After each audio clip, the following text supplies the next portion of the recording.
I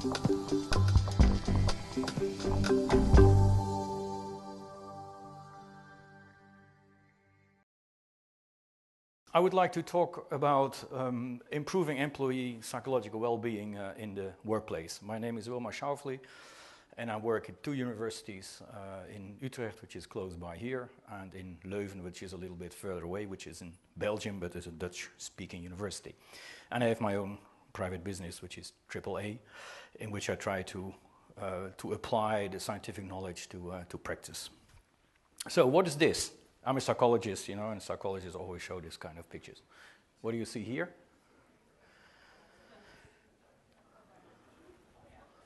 A duck and a rabbit. Everybody sees it. Also some persons who see it at the same time.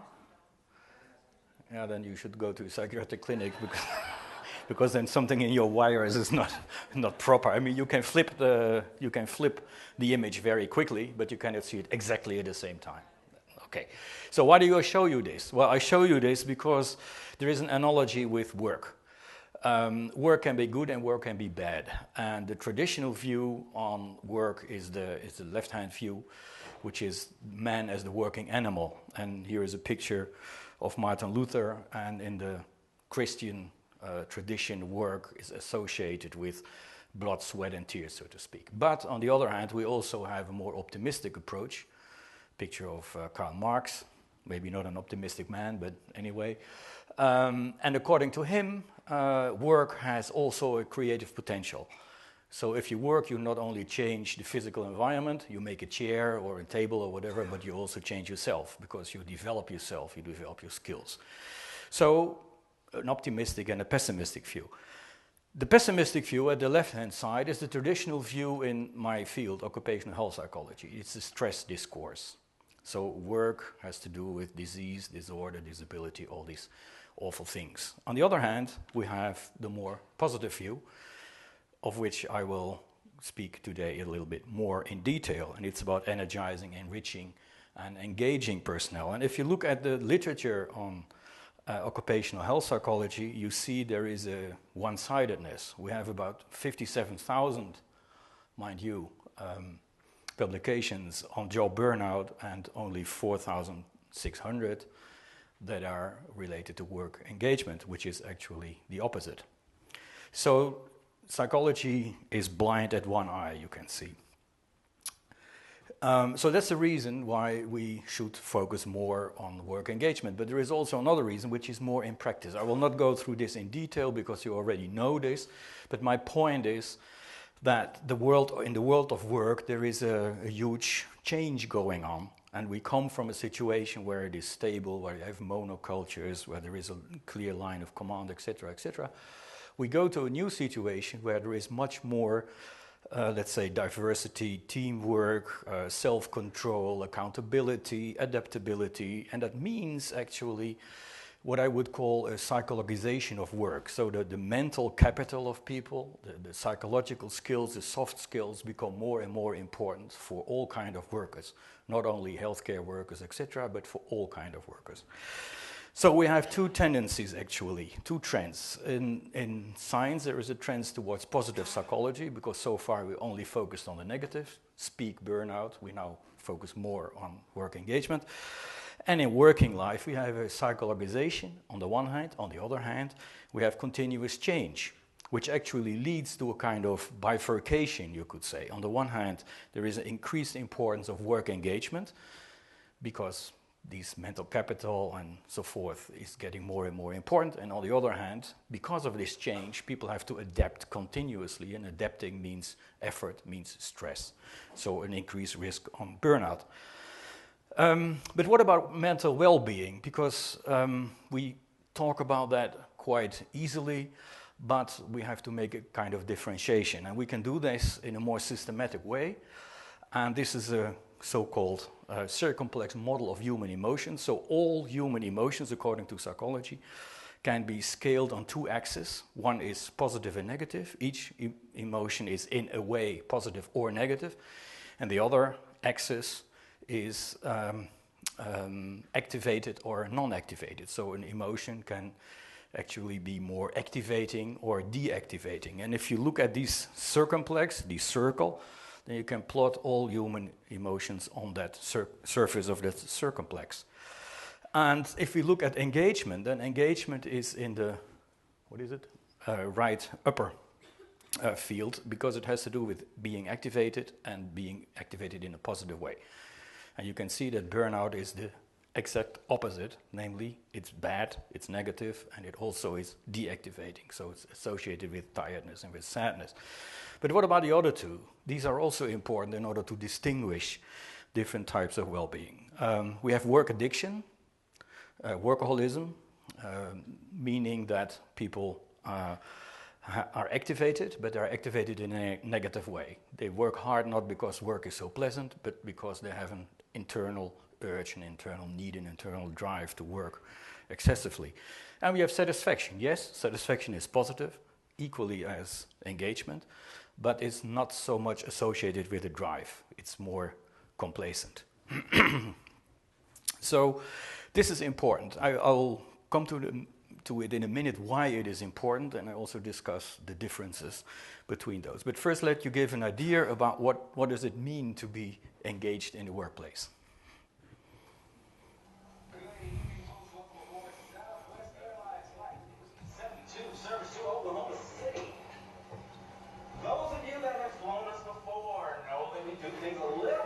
A rapping flight attendant. Watch it. Some of us sing, some of us just stand there and look beautiful. I, unfortunately, can do none of those. So here's the one thing that I do know how to do. We're going to change things up a little bit. I need a little audience participation. Otherwise, this is not going to go over well at all. So here's what I need, especially you guys in the front, because you know what's coming. All right, I need a beat. All right? All I need you to do is stomp and clap, and I'm going to do the rest, because I've had 5 flights today, and I just cannot do the regular boring announcement again, otherwise I'm going to put myself to sleep. So, you guys with me? All right.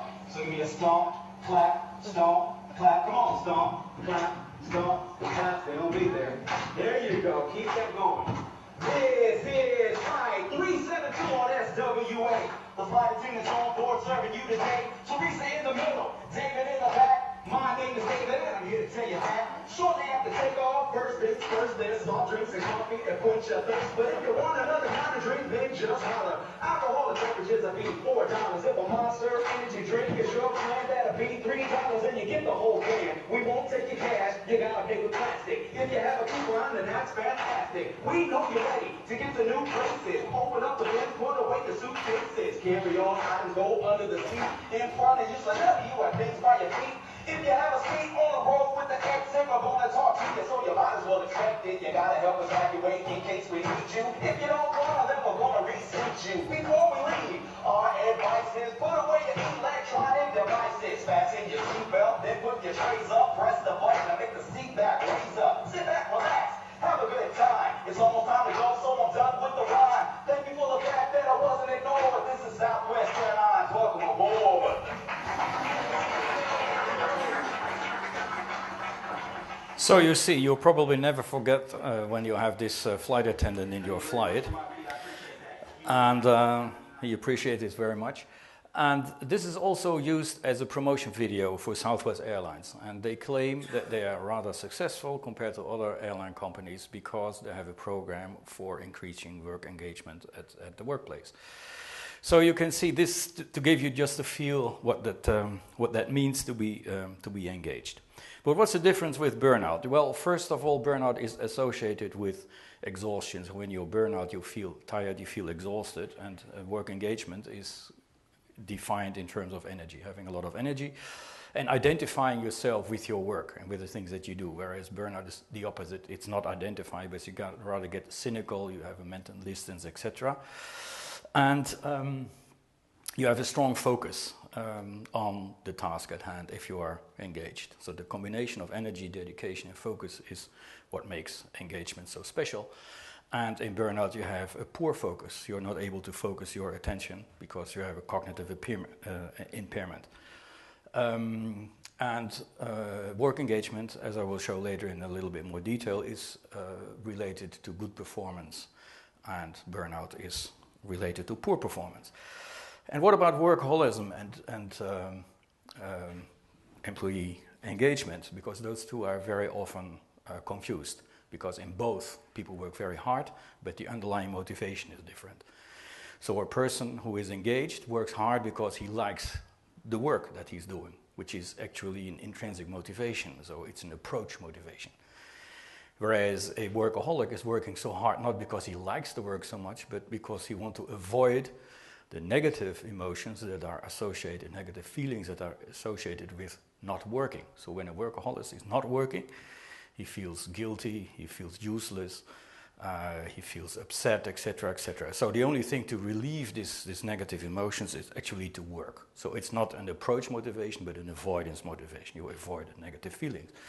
And this is completely different in psychological terms. It also leads to more problems. It are the workaholics who burn out and not the people who are engaged. In fact, engagement is protecting you against burnout. So there is a totally different psychological background here. And then we have engagement and job satisfaction. And many companies have job satisfaction programs, but my message would be that job satisfaction actually is not enough. Organizations should strive for work engagement. Why? Because work engagement is associated with a drive, with activation, and not with kind of satiation. If you are satisfied, it means that you sit in a corner, you drink a glass of champagne or have a big cigar, and everything is okay. So you're not motivated to do anything more. You're just satisfied with how it is. And empirical evidence suggests that work engagement is much stronger related to performance than job satisfaction actually is. And there are much more people satisfied. So when 80% of the people is satisfied, the point is not increasing satisfaction anymore because everybody is already satisfied. And that's not the case with engagement. And this is, so to speak, the proof of the pudding. Unfortunately, I don't have a pointer here, but you see that on all those aspects, like energy, like challenge, like pleasure, like skills and identification, the group of engaged workers scores highest, and the group of burnout scores lowest. That's not so interesting. The most interesting part is looking at workaholics, for instance. They have a lot of energy, but they don't have any pleasure in their work, so they don't actually like what they're doing. And the 9 to 5, which is a satisfied persons, they lack challenge. So they are actually satisfied with the job, but they don't have the challenge they don't find a challenge in their job, which is actually lacking drive. So here we see a kind of empirical validation of that model.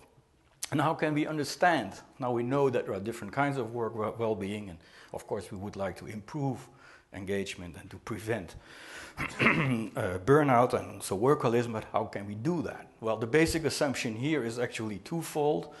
One is saying that you have energizers in your work leading to work engagement, leading to motivation and to positive outcomes, and the other one is the opposite.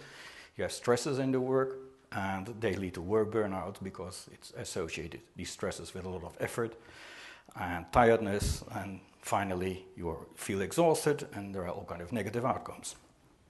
Well, what are these negative outcomes? So I will not go through it in detail, but you can see here the positive outcomes of engagement in terms of good physical health, good mental health, and positive attitudes and behaviors. If you are interested, I can give you the references here. This is good scientific research that is based on. The same for burnout, but then the other way around. So poor physical health, poor mental health, and negative attitudes and behaviors. And there's really a lot of literature about that. That's pretty clear. These are the individual outcomes. On the other hand, we also have organizational outcomes, and there the picture is actually the same. So people who are engaged, they cause the company low health and replacement costs. They lead to good performance and superior business outcomes. The opposite, again, it's a nice method. The opposite is the organizational outcomes in terms of burnout. They are bad, they are poor. There are high health and replacement costs because of sickness, absence, turnover, etc., poor performance, and poor business outcomes. This is probably what you all know.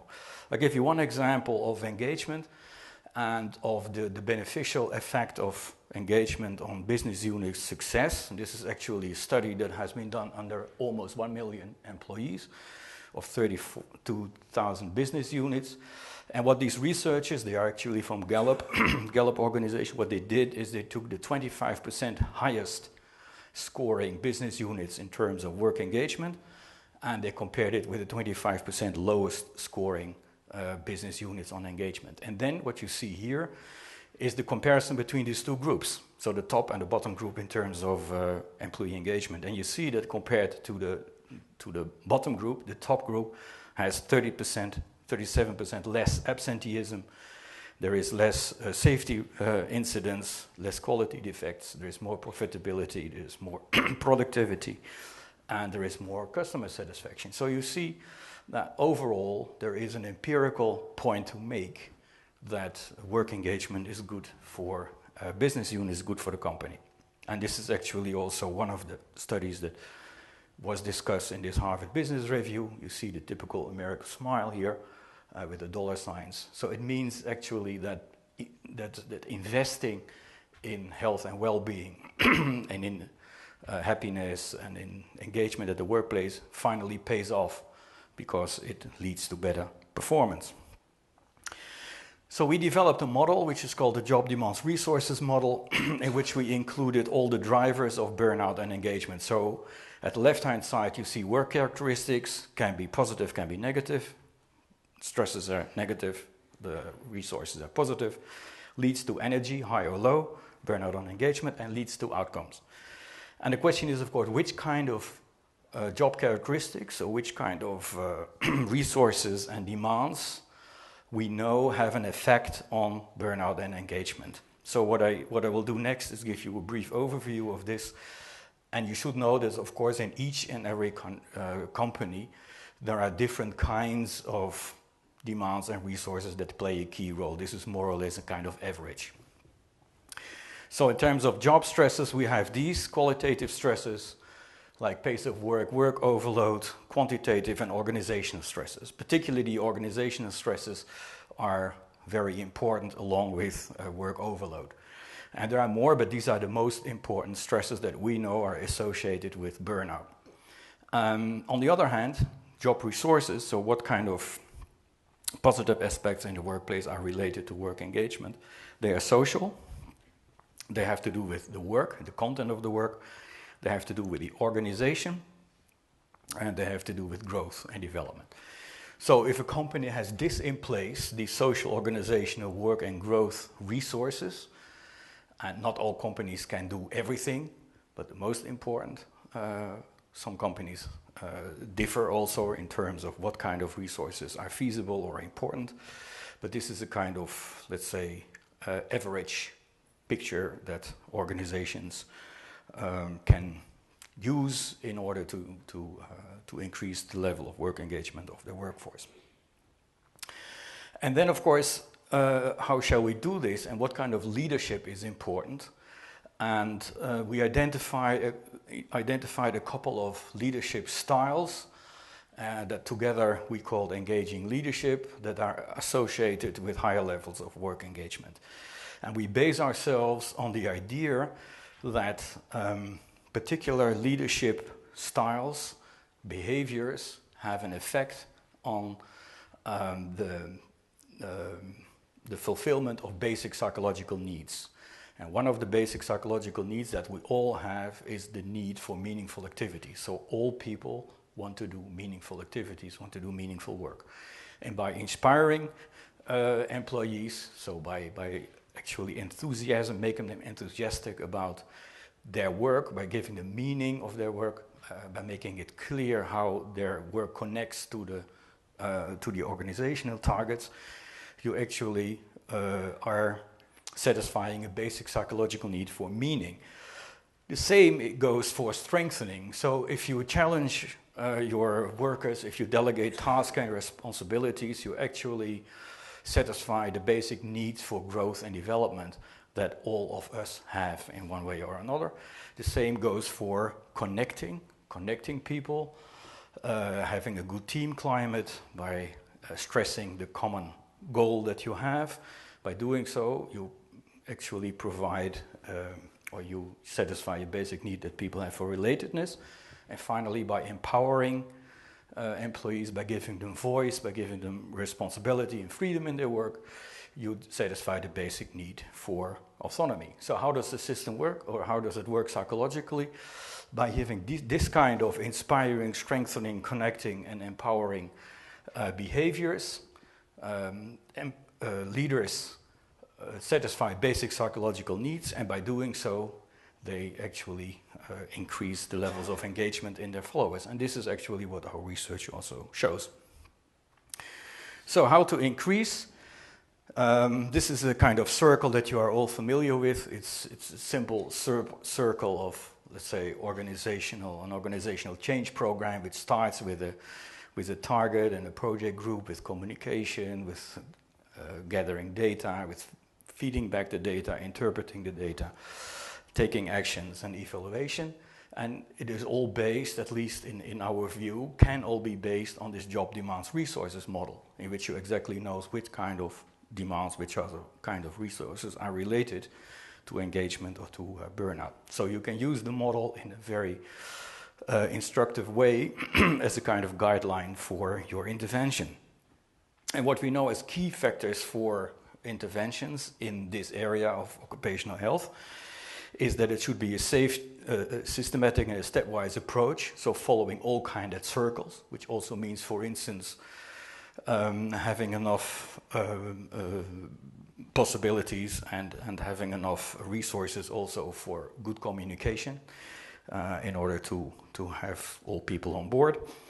A combination of interventions, so some interventions like mindfulness, they target on the individual, other target on the team, like team job crafting, and other target on the organization, like making role descriptions very clear, or job descriptions. By having employees participate in the program, by good communication, top-down and bottom-up, about the project.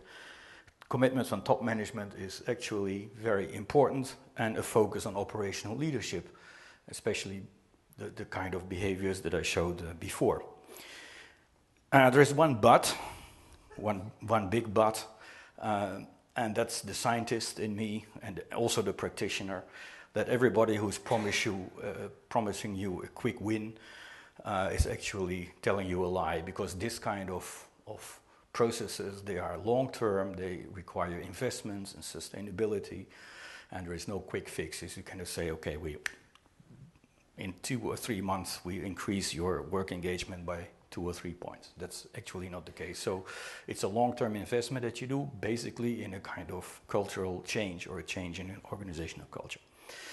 To supplement this, we also developed an individual-based tool in the form of an online coaching platform that helps individual employees with or without an e-coach, without a real-life coach, to work on their own levels of engagement and to reduce or prevent their levels of burnout. So this is actually complementary. So on the one hand, you have an organizational approach based on the circle, and you have an individual approach also based theoretically on this job demands resource model, identifying what kind of strengths and weaknesses you have, and that you can actually follow or go through that e-coaching program, which increases your work and well-being.